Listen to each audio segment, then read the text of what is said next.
moment ago you said that the appearance of these UFOs and people's interpretation and reaction to them,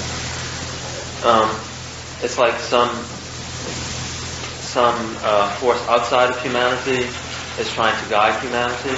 But now how does that fit in with what you were describing earlier about this Hermetic tradition and belief in which humanity is the brother of God and attempting through its own inner forces the completion of its...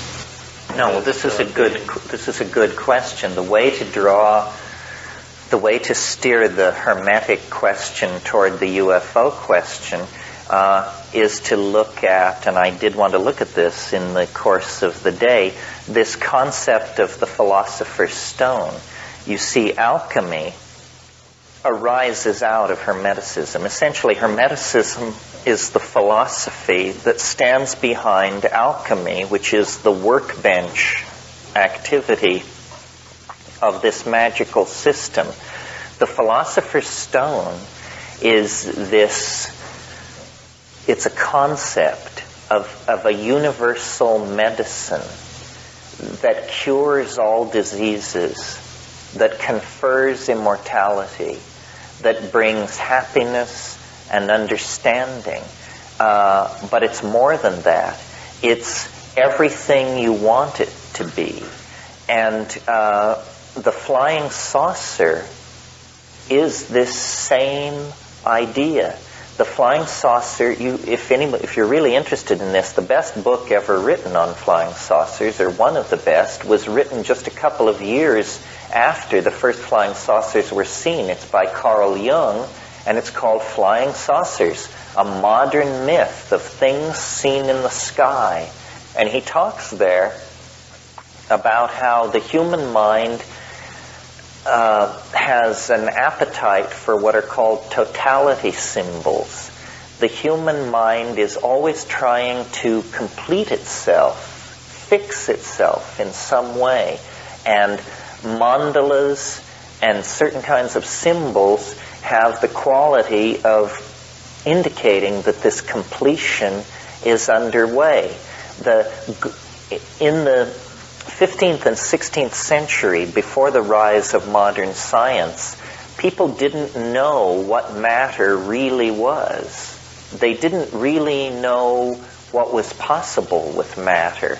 So they would, get glass flasks and combine horse manure and blood and all these things, and they would cook it for weeks and weeks, and they would observe color changes, and they did not have the kind of very fixed notion of the separation between mind and matter that we have, because we have been trained to see mind and matter as tremendously separate categories.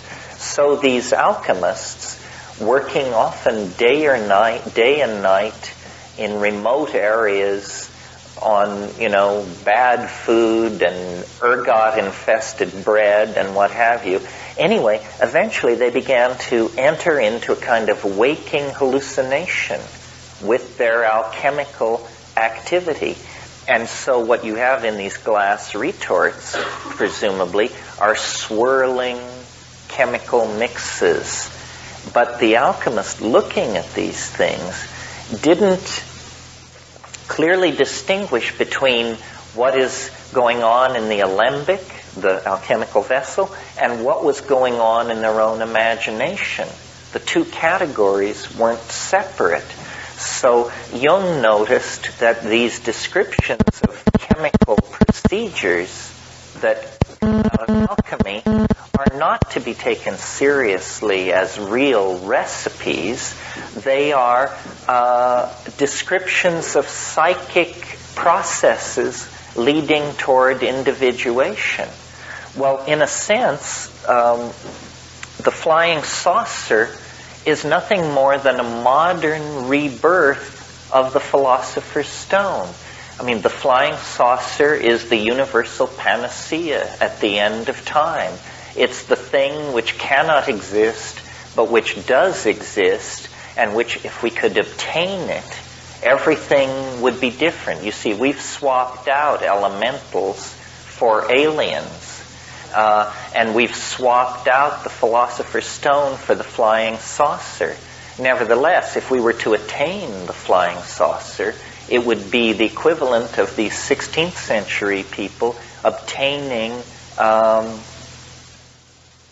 the Philosopher's Stone. We are so bound into the concept of the fixity of matter and its separateness from us as a mental category that we really rarely exercise our imagination in the way that